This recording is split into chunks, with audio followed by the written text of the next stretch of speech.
ఈరోజు నా మిత్రుడు అల్లు అర్జున్ గారు నంద్యాలకు వచ్చి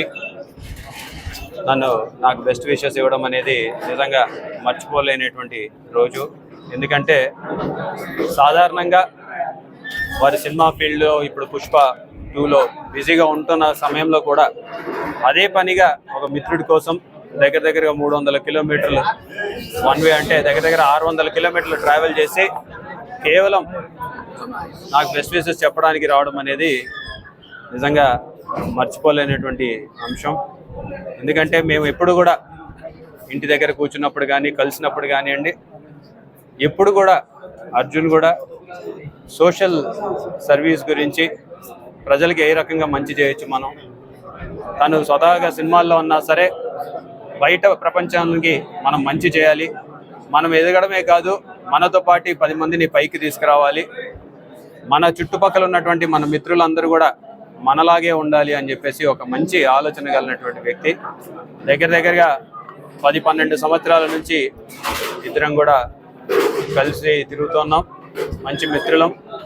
మరి ఏ రోజు ఉన్నా సరే ధైర్యం, రాజకీయాల్లో ఏ రకంగా ముందుకెళ్తే బాగుంటుందని చెప్పి కూడా సలహాలు సూచనలు ఇస్తూ, మరి రాజకీయాల్లో లేకపోయినా సరే రాజకీయ అవగాహన ఉంది, ప్రజలకు ఏ రకంగా మంచి చేయగలుగుతామని చెప్పేసి దాని గురించి కూడా ఆలోచన ఉంది. మరి ఇలాంటి ఆలోచన గల వ్యక్తులు చాలా అరుదుగా ఉంటారు. మరి అందులో నా మిత్రుడు ఉండడం అనేది నిజంగా చాలా సంతోషకరం.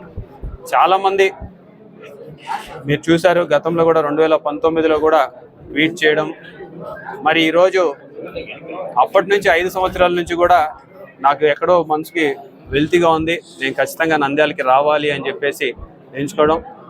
వాస్తవంగా అయితే నేను కూడా, ఎందుకంటే తన బిజీ షెడ్యూల్లో తనకున్నటువంటి కమిట్మెంట్స్ వల్ల రాలేడులే అని చెప్పేసి నేను కూడా ఏ రోజు పర్స్యూ చేసేవాడిని కాదు. అయినా సరే గుర్తుపెట్టుకొని అదే పనిగా మిత్రుడి కోసం ఇంత దూరం రావడం అనేది తన వ్యక్తిత్వం ఈరోజు ప్రజలందరికీ కూడా తెలియజేస్తుంది. మరి థ్యాంక్స్ అలాట్ బన్నీ. నిజంగా మేమందరం కూడా కూర్చున్నప్పుడు ఒకటే అనుకుంటాం, మిత్రులందరం కూడా ఏ ఫీల్డ్లో ఉన్నా సరే దాంట్లో బాగా చేయాలి, మంచి పేరు సాధించుకోవాలి అని చెప్పేసి ఇప్పుడు తన ఫీల్డ్లో నేషనల్ అవార్డు సాధించేసి మన ఆంధ్ర రాష్ట్రానికే గర్వకారణమైనారు. మరి అదేవిధంగా మిగతా మిత్రులందరం కూడా ఎవరి రంగాలలో వాళ్ళు ఉన్నత స్థాయికి చేరాలని చెప్పేసి తను కోరుకుంటూ ఉంటాడు.